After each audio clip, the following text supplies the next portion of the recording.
Your Majesties, Your Royal Highnesses, distinguished guests, comrades and friends,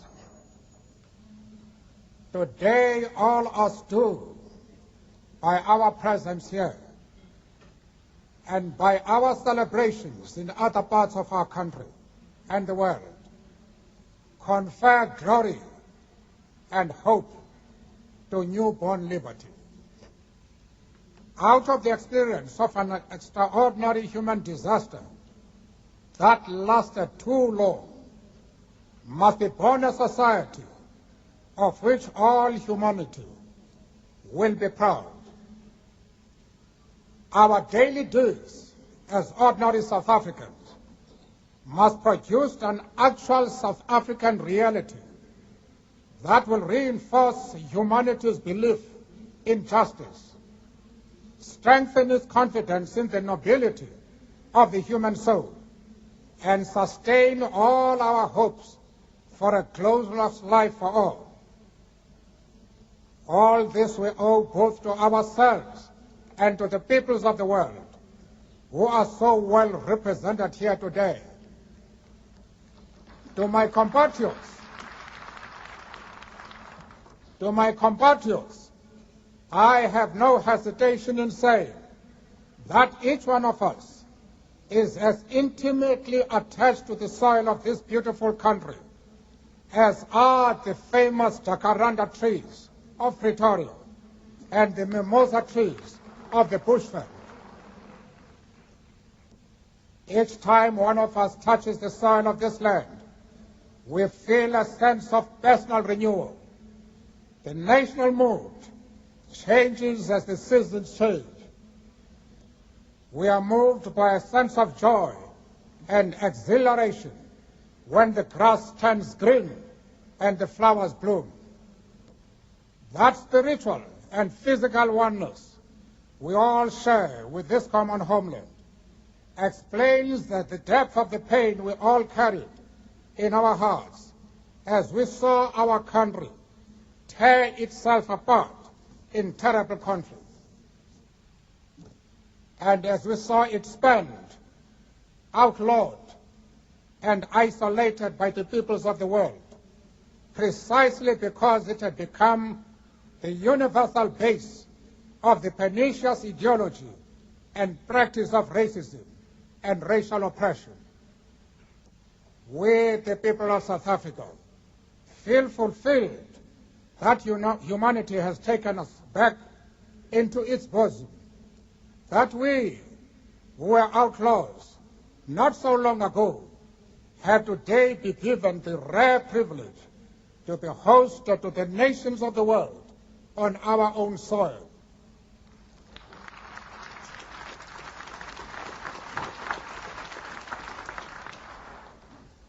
We thank all our distinguished international guests for having come to take possession with the people of our country what is, after all, a common victory for justice, for peace, for human dignity. We trust that you will continue to stand by us as we tackle the challenges of building peace, prosperity, non-sexism, non-racialism, and democracy. We deeply appreciate the role that the masses of our people and their political, mass democratic, religious, women, youth, business, traditional and other leaders have played to bring about this conclusion. Not least amongst them is my second Deputy President, the Honorable F.W. de Klerk.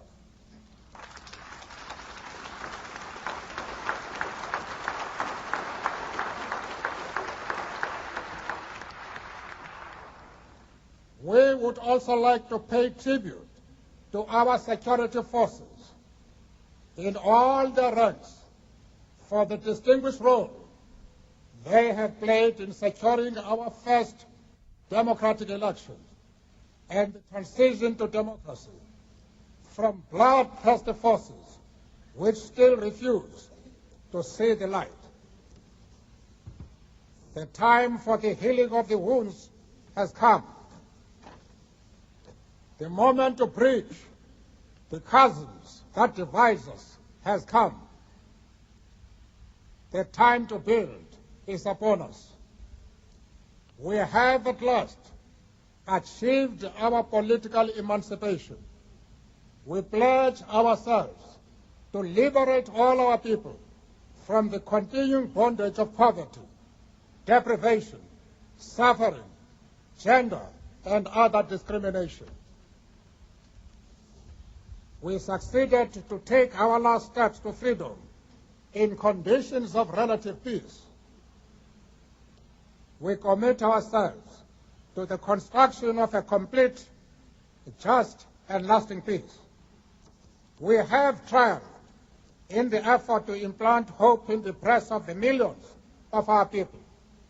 We enter into a covenant that we shall build a society in which all South Africans, both black and white, will be able to walk tall without any fear in their hearts, assured of their inalienable right to human dignity, a rainbow nation at peace with itself and the world.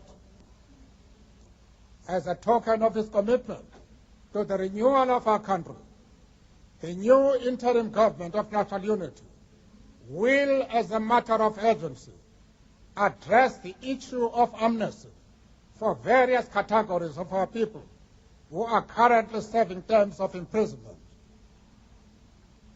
We dedicate this day to all the heroes and heroines in this country and the rest of the world who sacrificed in many ways and surrendered their lives so that we could be free. Their dreams have become reality. Freedom is their reward. We are both humbled and elevated by the honor and privilege that you, the people of South Africa, have bestowed on us as the first president of a united, democratic, non-racial, and non-sexist South Africa to lead our country out of the valley of darkness. We understand it still that there is no easy road to freedom. We know it well that none of us acting alone can achieve success. We must therefore act together as a united people for national reconciliation, for nation building, for the birth of a new world. Let there be justice for all. Let there be peace for all. Let there be work, bread, water, and salt for all. Let each know that for each, the body, the mind, and the soul have been freed to fulfill themselves. Never, never, and never again shall it be that this beautiful land will again experience the oppression of one by another and suffer the